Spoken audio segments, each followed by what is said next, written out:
Баршаңызға сәлем. Бүгін капуста по-корейски дайындаймыз. Мендегі капуста 1 килограмм. Капустаны алып, осылай үлкен-үлкен етіп турап шығамыз. Размері бірдей болуы маңызды емес.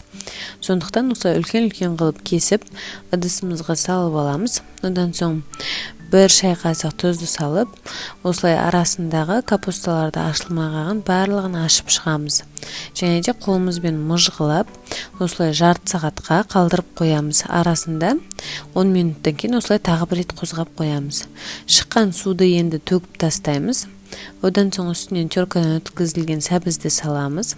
Және де 4 зубчик чеснокты ішіне осылай майдалап турап саламыз.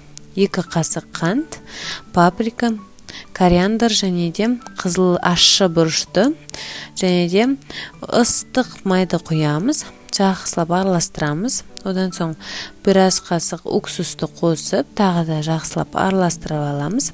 Сонымен асқа бере берсеңіз болады. Өте жақсы болып шығады. Кәдімгідей капусталары гүртілдеп әдемі болып тұрады. Жасап көріңіз. Ұнап жатса лайк басып комментарий қалдыруды ұмытпаңыз.